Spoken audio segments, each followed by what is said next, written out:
Halo rekan-rekan pencinta bahasa, bertemu kembali dengan saya dalam video pembelajaran kita. Nah, hari ini yang akan kita bicarakan adalah persoalan pengertian dari bahasa, kemudian nanti fungsi, lalu kita akan membicarakan ragam bahasa.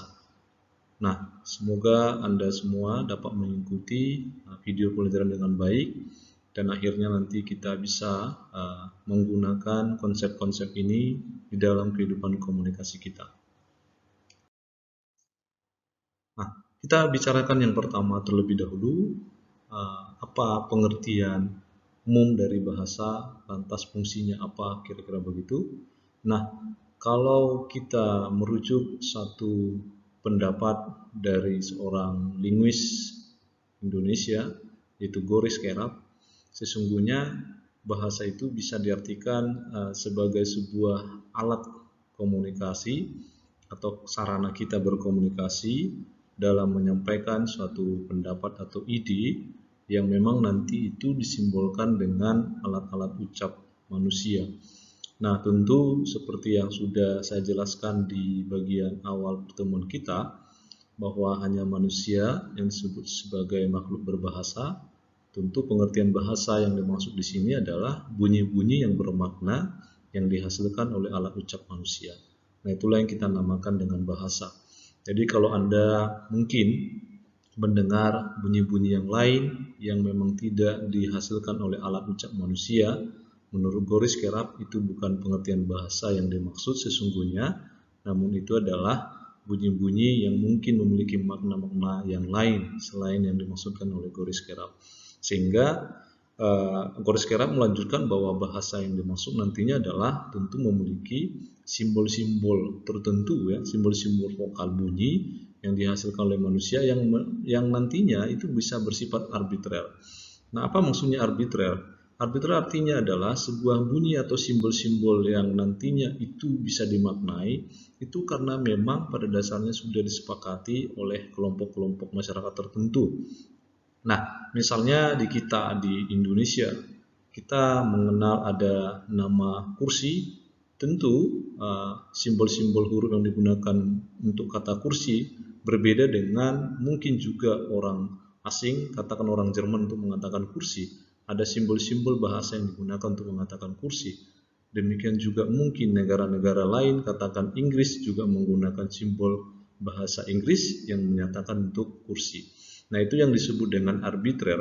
Artinya arbitrer itu bisa kita katakan adalah salah satu sifat bahasa yang pada akhirnya nanti sebuah pemaknaan itu akan bisa dimaknai dengan baik, sebuah benda atau objek itu dimaknai dengan baik apabila memang adanya kesepakatan tertentu di dalam sebuah masyarakat. Nah, itu bersifat arbitrer. Nah, kemudian kalau kita berbicara tentang fungsi, ya, fungsi bahasa itu seperti apa? Nah, fungsi itu kita bagi menjadi dua sebenarnya. Ada fungsi bahasa secara umum, ada fungsi bahasa secara khusus. Nah, fungsi bahasa secara umum, saya juga mengutip pendapat Goris Kerap, sesungguhnya ada 4 fungsi bahasa secara umum.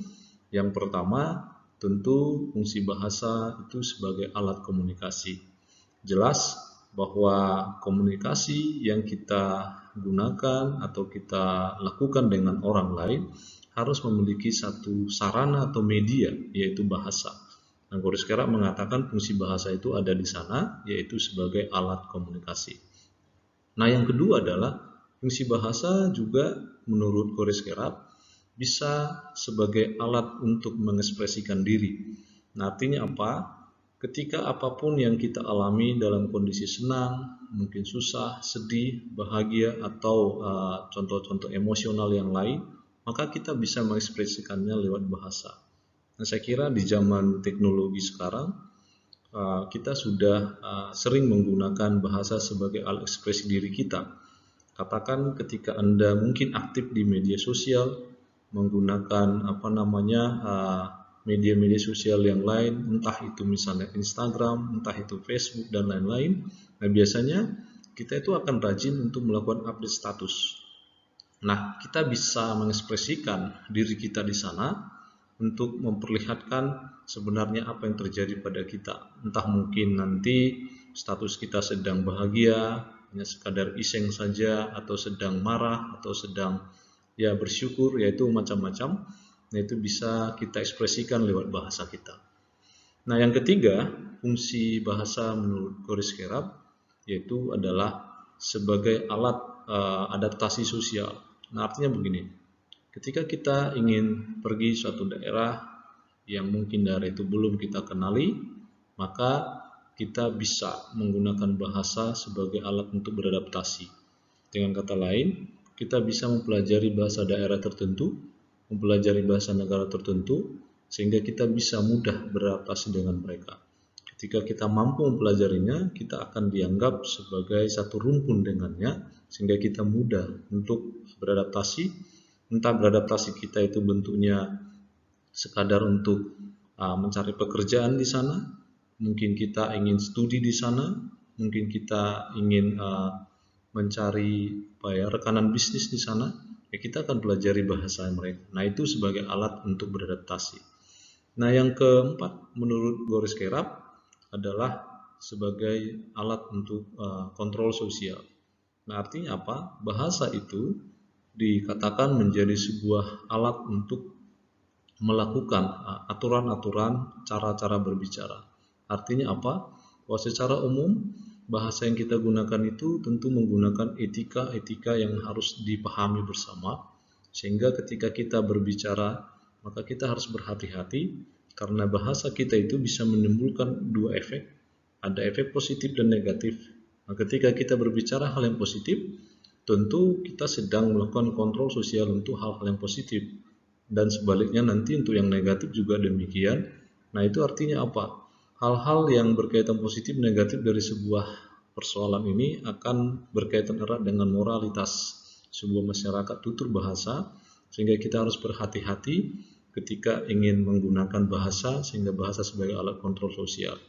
Nah, artinya apa? Kadangkala bahasa di situ bisa menjadi sebuah dua sisi mata uang misalnya. Kalau kita ingin gunakan pada hal yang baik, tentu harapannya adalah hal yang baik. Namun kalau memang digunakan hal yang negatif, tentu juga hal yang negatif. Nah, kira-kira begitu 4 fungsi dari bahasa menurut Goris Kerap. Nah, fungsi yang kedua secara khusus. Nah, secara khusus saya kira untuk setiap negara atau bangsa itu memiliki bahasanya tersendiri. Nah, kita bicarakan tentang Indonesia. Tentu negara Indonesia memiliki satu bahasa yang kita sebut dengan bahasa Indonesia. Nah, apa fungsi khusus dari bahasa Indonesia? Yaitu secara umum ada dua.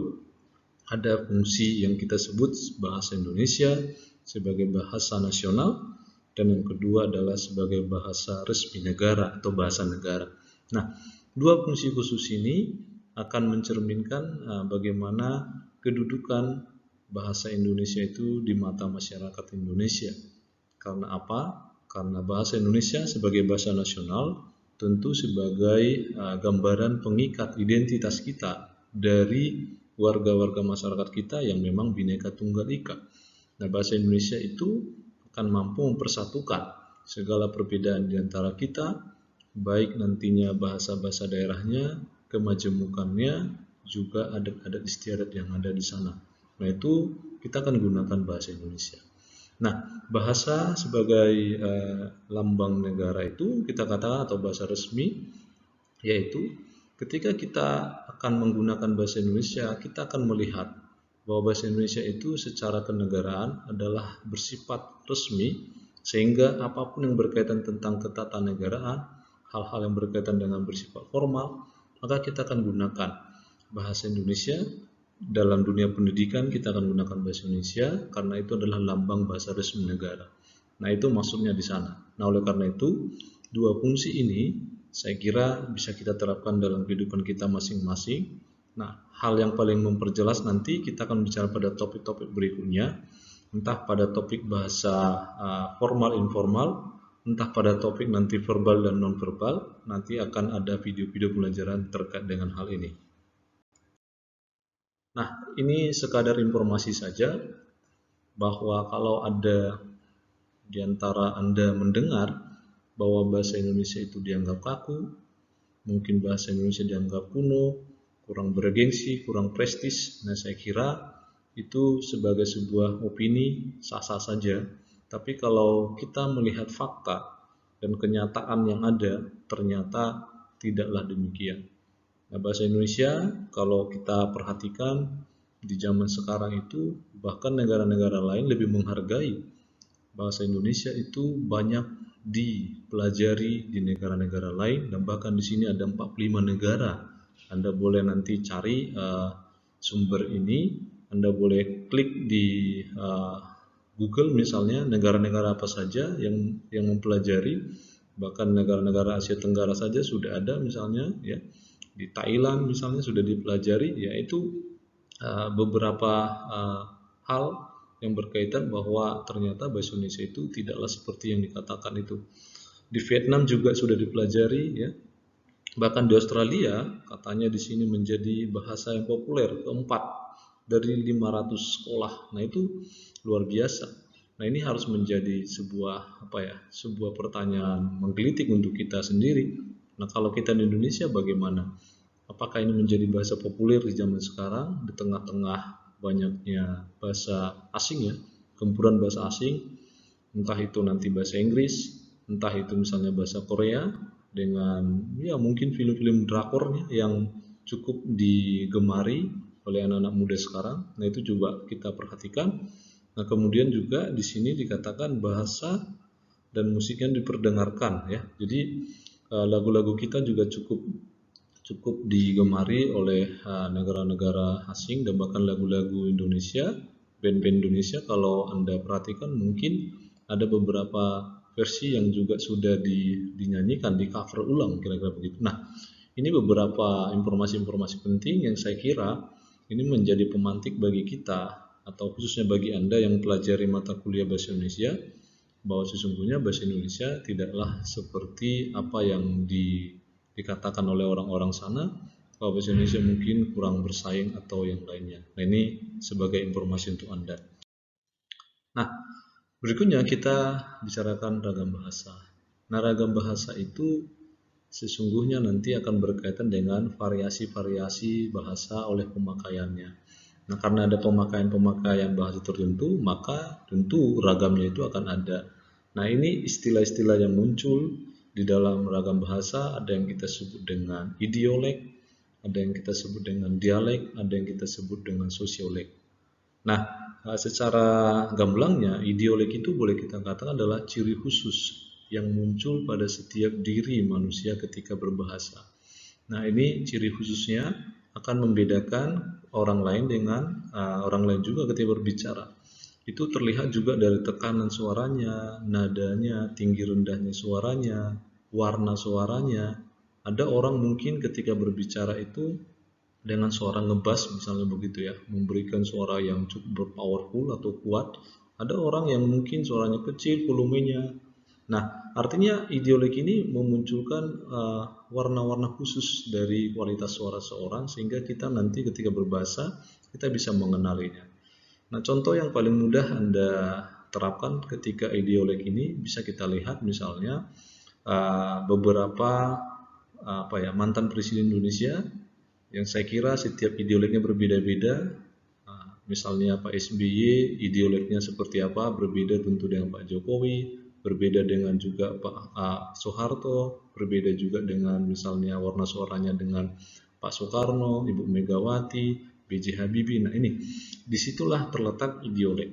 Ideolog itulah ciri khusus dari setiap orang ketika berbicara akan memiliki keunikan-keunikannya. Nah, itu disebut ideolog. Dan yang kedua adalah ada yang disebut dengan dialek. Nah, dialek itu lebih persoalan golongan atau wilayah tertentu, kelompok masyarakat. Nah, di dalam masyarakat itu misalnya meskipun satu rumpun bahasa, tapi mereka memiliki dialek-dialek yang berbeda. Katakanlah misalnya kalau kita bicara bahasa Sunda, maka dialek bahasa Sunda itu cukup beragam juga ya. Yang Sunda yang ada mungkin bahasanya Sunda di Bandung, ada juga yang di Bekasi, tentu berbeda dialeknya. Termasuk juga misalnya ketika kita berbicara dengan bahasa Jawa, maka dialek-dialeknya berbeda. Ada dialek-dialek yang ada misalnya di Jogja, di Solo tentu berbeda.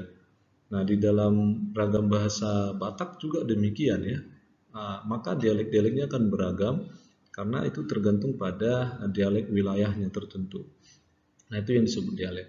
Nah, sosiolek itu lebih mengarah pada antar lintas bisa kita katakan etnis. Jadi tidak semacam hanya di wilayah saja, tapi antar lintas sudah digunakan dan juga akan berkaitan dengan sosial kita.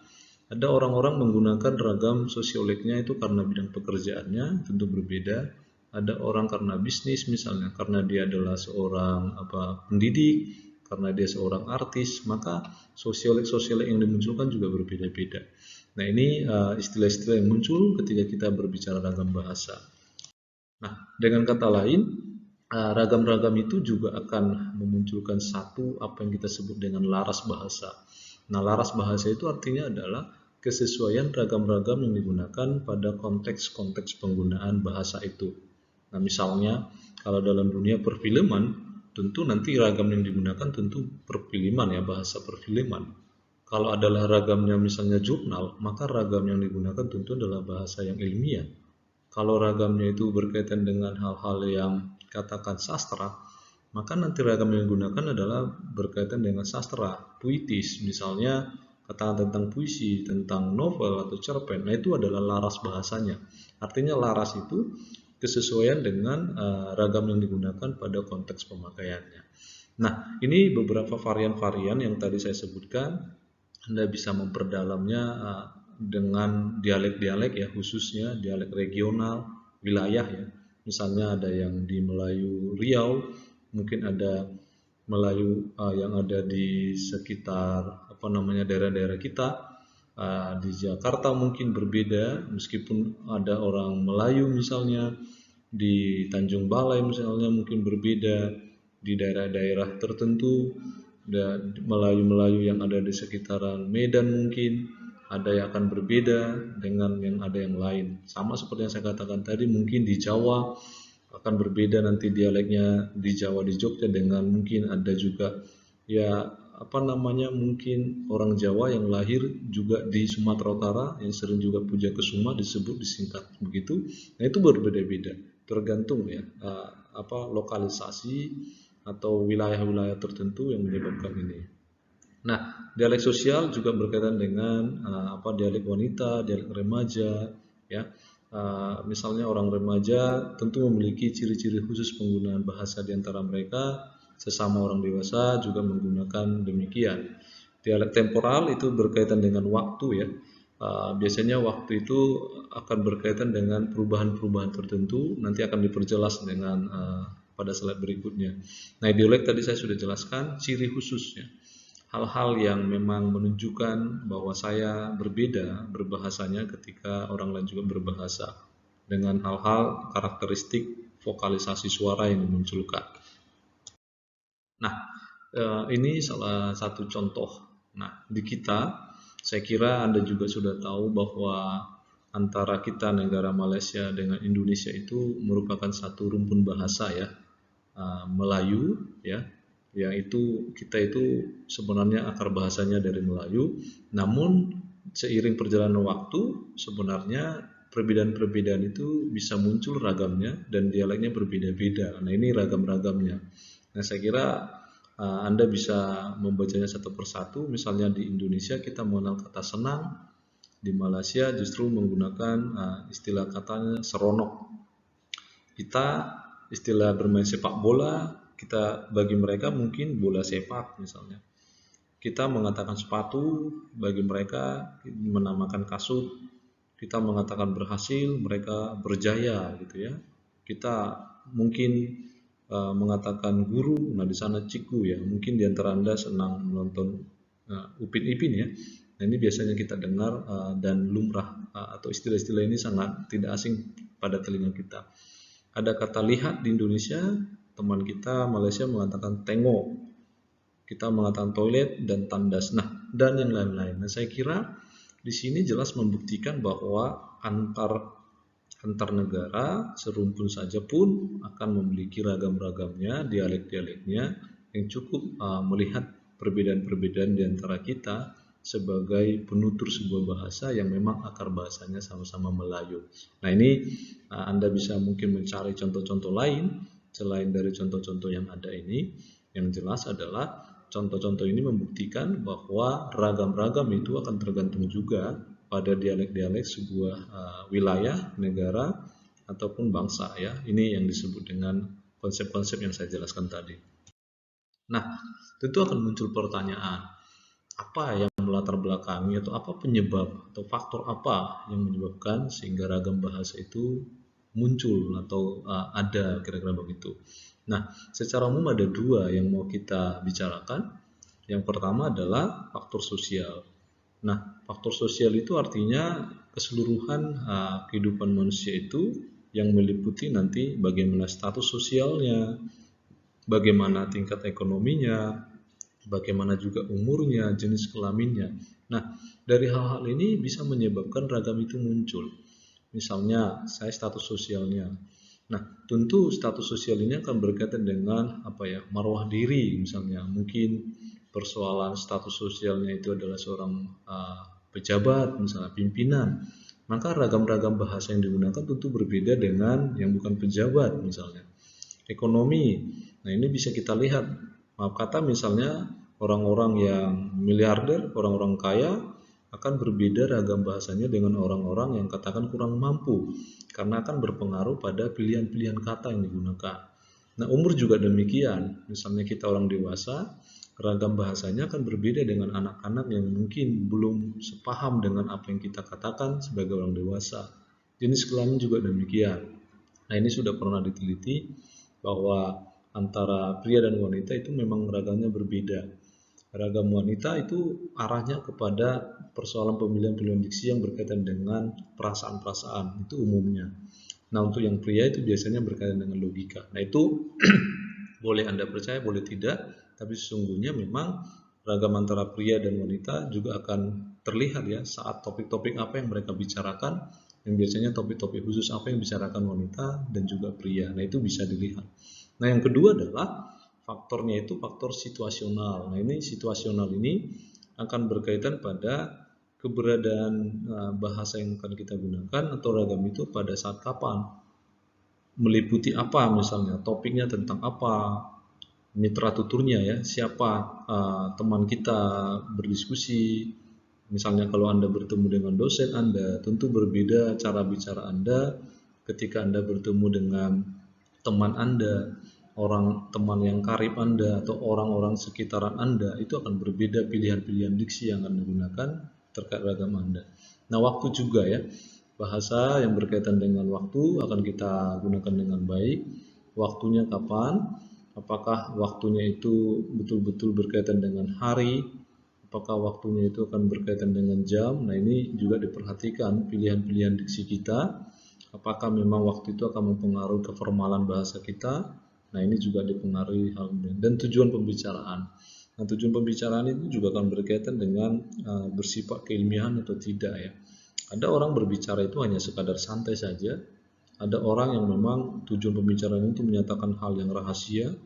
Ada orang yang berbicara yang tujuan bicaranya itu untuk menyampaikan hal-hal yang serius. Nah, itu akan diperhatikan. Maka ragam-ragam kita akan berkaitan dengan hal-hal itu.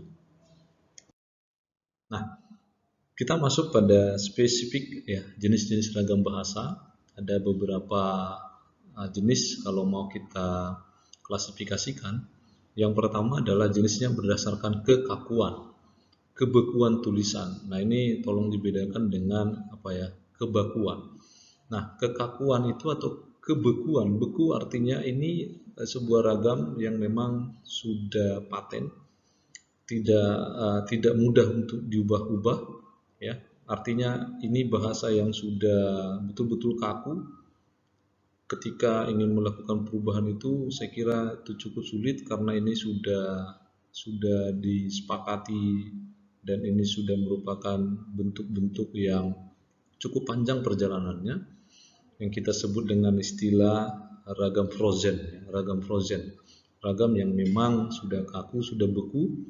Nah, ini biasanya kita jumpai pada penggunaannya ya di dalam kitab suci kita masing-masing ya. Di 6 agama itu memiliki kitab suci yang memang itu sudah beku, sudah kaku sehingga negara mengakuinya, kira-kira begitu. Nah, itu tidak bisa diubah, tidak boleh juga ditambah-tambah begitu atau dikurang-kurangi. Nah, kira-kira begitu. Nah, di dalam setiap ajaran-ajaran agama yang sudah ada di kitab suci itu juga termasuk bagian-bagian yang kita sebut dengan ragam Frozen. Nah, juga dalam ketatanegaraan ya, ketatanegaraan itu ada juga yang kita sebut dengan kita katakan undang-undang dasar. Nah, saya kira meskipun ada amandemen-amandemen dilakukan, tetapi sesungguhnya pasal-pasal amandemen itu saya kira untuk penulisan kebakuannya itu sudah ada di sana dan memang itu sudah ketetapan ya. Khususnya di bagian pembukaan ya, pembukaan undang-undang saya kira tidak bisa kita otak-atik ya keberadaannya karena memang itu sudah kaku dari awal, sudah beku, tidak bisa dicairkan, dalam arti kata tidak bisa diubah-ubah, tidak bisa digonta-ganti, kira-kira begitu. Kalaupun di amandemen ya itu mungkin pasal-pasalnya yang diubah dan itu pun harus memperhatikan kebenaran isi dari pembukaan atau isi pembukaan Undang-Undang Dasar 45 itu. Nah, kira-kira begitu yang disebut dengan ragam Frozen. Nah, berikutnya apa yang kita sebut dengan pembagian yang kedua berdasarkan media atau sarana penyampaiannya. Nah, ini kita sebut dengan istilah ragam lisan dan tulisan. Nah, saya kira dua istilah ini tidak sulit dipahami. Ragam lisan berarti adalah pilihan-pilihan kata yang kita sampaikan melalui tuturan kita langsung ya, secara lisan. Dan yang kedua adalah secara tulisan yang memang medianya kita pakai dengan huruf-huruf yang kita tuliskan, kita sampaikan dalam catatan-catatan tertentu. Nah, ini banyak kita temukan di dalam berbagai aspek ya, dalam ragam tulisan maupun di ragam lisan. Anda bisa menggunakannya dalam kehidupan komunikasi kita. Nah, berikutnya yang ketiga pembagiannya kita bagi itu berdasarkan waktu atau kita katakan itu rentang ya, rentang atau durasi waktu. Nah, ini biasanya berkaitan dengan perjalanan sejarah bahasa Indonesia khususnya. Tentu kita akan bagi ragam bahasa Indonesia lama ya. Artinya ini biasanya pertama sekali bahwa bahasa Indonesia itu dikatakan sebagai bahasa Indonesia khususnya tentang adanya ejaan yang pertama yang dimunculkan oleh ejaan Van Ampiusen orang Belanda yang kemudian nanti berkembang sampai akhirnya nanti kita kenal dengan sekarang ejaan bahasa Indonesia EBI yang mungkin kalau di zaman Anda masih mengenal istilah ejaan yang disempurnakan EYD. Nah, ini perjalanannya ada di sana. Nah, kemudian ini biasanya ada di zaman Sriwijaya ya, sampai nanti akhirnya Sumpah Pemuda itu kita katakan bahasa Indonesia lama. Namun setelah isi Sumpah Pemuda, kita boleh kategorikan itu nanti bahasa Indonesia baru. Namun pembaruannya pun masih tetap berlangsung sampai kini ya, walaupun kita mengenal ejaan bahasa Indonesia, namun kita tidak menutup kemungkinan bahwa suatu saat ejaan ini juga bisa nanti akan berubah. Nah, itu perjalanannya kalau berdasarkan waktu.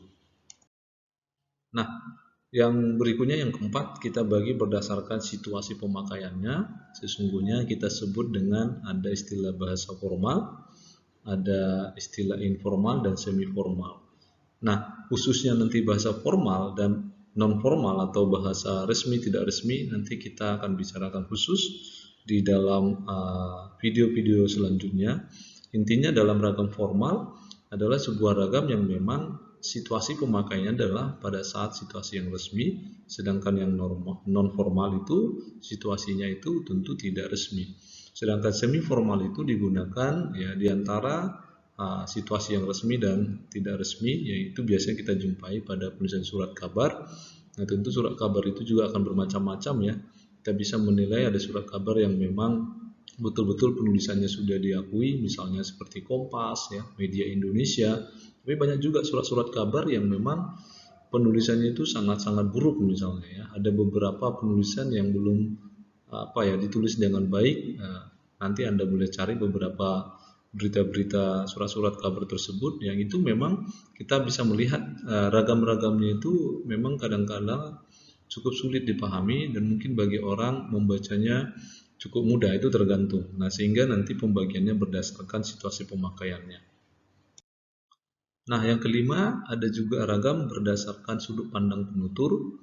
Nah, artinya bahwa ragam bahasa yang digunakan itu tergantung saya sebagai penutur bahasa itu, nah kita sebut dengan ragam daerah ya, atau logat. Nah, ini lebih condong lagi seperti aksen kita. Saya kira kalau Anda mungkin mendengar orang yang mungkin belum mengenalinya tapi logatnya sudah kita tahu, aksennya sudah kita kenal. Nah, kita bisa mengatakan dia itu dari daerah mana datangnya. Nah, kira-kira begitu. Nah, itu ragam daerah. Dan juga sering disebut dengan logat, aksen, atau dialek yang tadi saya sampaikan. Ada juga ragam pendidikan. Misalnya seperti kita adalah mahasiswa-mahasiswa atau pendidik yang memang kita harus menggunakan ragam pendidikan karena berkaitan dengan situasi kita sebagai seorang pendidik, Anda juga sebagai seorang pembelajar. Nah, ini bisa digunakan dengan baik sehingga ragam kita akan berkaitan dengan hal-hal yang berkaitan dengan akademis ya. Nah, itu yang disebut ragam pendidikan. Ada juga ragam bahasa menurut sikap kita, langgam ya, itu yang tadi saya katakan, juga terkait dengan kedudukan kita, orang kita sapa, misalnya senior Anda berbicara seperti apa pada juniornya ya. Mungkin dekan Anda berbicara pada Anda, ragamnya tentu ada. Anda berbicara dengan dosen Anda juga akan berkaitan dengan hal-hal ini. Nah, ini akan berkaitan dengan sudut pandang penutur. Jadi posisinya adalah saya menggunakan ragam apa karena sudut pandang saya seperti ini, kira-kira begitu. Nah, itu yang disebut dengan pembagian yang kelima. Nah, pembagian yang keenam ini berdasarkan bidang atau pokok permasalahan. Nah, ternyata ragam-ragam itu cukup banyak sekali ya. Nah, ini bisa kita lihat pada topik-topik atau pokok-pokok apa yang dibicarakan.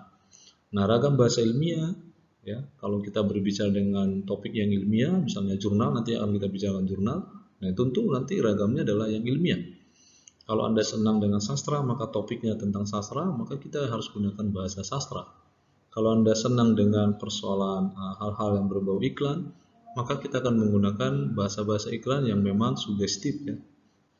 Yang senang bidang-bidang transportasi ya, Anda yang komputer misalnya, jurusan komputer akan menggunakan ini. Yang ekonomi, mungkin Anda jurusan hukum, mungkin Anda jurusan psikologi atau jurusan kedokteran atau jurusan-jurusan yang ada di UPH ini. Nah, biasanya akan menggunakan ragam-ragam yang sesuai dengan bidang-bidang atau pokok permasalahan yang sedang Anda geluti. Nah, itu yang dimaksud dengan pembagian yang keenam. Nah, saya kira demikian penjelasan saya. Mungkin banyak pertanyaan atau mungkin banyak hal yang perlu kita diskusikan, silakan disampaikan. Dan saya berharap kalau ada hal-hal yang ingin disampaikan, saya akan menerimanya dengan baik. Kita boleh diskusi dengan baik, mungkin melalui Moodle atau email yang bisa Anda sampaikan kepada saya secara langsung, atau melalui grup yang nantinya akan kita berkomunikasi lewat grup yang sudah ada. Nah, terima kasih untuk Anda yang sudah mendengarkan video pembelajaran sampai hari ini, sampai akhir video ini. Semoga apa yang kita bicarakan membawa semacam pengertian dan manfaat khusus untuk Anda ketika berbicara tentang ragam bahasa. Saya kira demikian yang bisa saya sampaikan. Anda boleh memperdalam informasi-informasi yang apa yang saya sampaikan melalui sumber-sumber yang ada di sini dan juga mencari sumber-sumber yang lain sehingga nanti topik ini betul-betul Anda kuasai dengan baik. Terima kasih untuk Anda, tetap semangat dan sampai bertemu pada video-video pembelajaran berikutnya.